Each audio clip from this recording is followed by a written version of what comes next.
கல்யாண வீட்டுக்குள்ள போனா ஒரு ஹராமான செயல் நடக்கும் போது அங்க துணை நிக்காத நின்னா அந்த லிஸ்ட்ல ஒன்னையும் சேர்த்துருவீங்க. அல்ல ஒண்ணு கையால தடு, வாயால தடு, குறைந்த அளவு மனதளவிலாவது வெறுத்து ஒதுங்கு. நீ மனதளவில் வெறுப்பதை இறைவன் கடைசி பட்ச ஈமானாக சொல்லுகிறான்.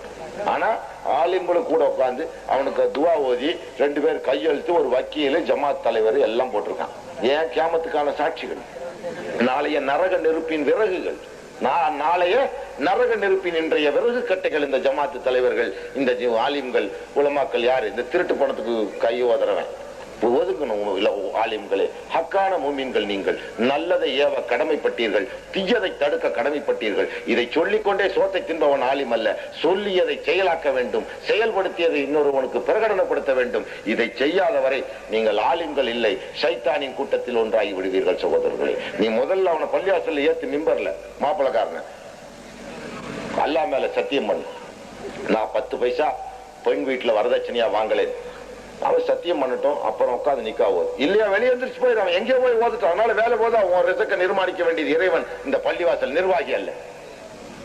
அப்படி பள்ளிவாசல் ஜமாத்துகளில் நீங்கள் சில சட்டங்களை கொண்டு வாருங்கள். ஒவ்வொரு பள்ளிவாசல்லையும் கல்யாணத்துக்கு முதல்ல பையனை மேடையில ஏத்து, மேடையில நின்றுகிட்டு அவனை சொல்ல சொல்லு. என்ன? அல்லா மேல சத்தியம் இட்டு, அல்லா மேல ஆணையிட்டு பையன் அண்டர் கிரவுண்ட்ல வாங்கியிருந்தாலும் அவனுக்கு என்ன கதின்னு அவனுக்கே தெரியும். அதுக்கு மேல நீ பொறுப்பு இல்ல. அப்படி சத்தியம் பண்ணவனுக்கு ஆலிம்கள் பாத்தியா ஓதுங்க.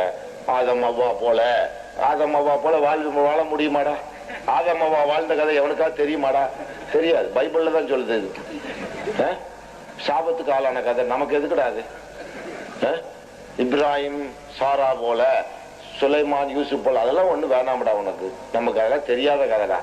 சும்மா உட்காந்து ஓதுற. அவங்களை போல இவங்களை போல, எங்க ஒப்பனை போல உங்க அம்மாவை போல வாழ்னு சொல்ல மாட்டான். நபிகள் பெருமானாரை போல, கதீஜா நாச்சியாரை போல, அலி ரலியல்லாஹு ஃபாத்திமா வாழ்ந்தது போல மற்றவங்க வாழ்றது சரித்திரம் முழுசா இல்ல. பெருமானார் போல கடைபிடித்து வாழுங்கள். பெருமானார் மனைவிகள் கோபம் மூட்டக்கூடிய மனைவிகளும் இருந்திருக்கிறார்கள். சில நேரம் பெருமானாரே அவர்களை தள்ளியும் வைத்திருந்த அப்புறம் ஒன்று விட்டு இருக்கிறார்கள். என்ன?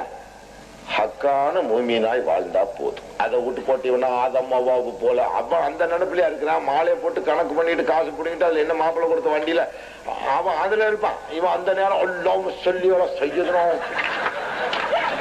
அப்படியே அந்த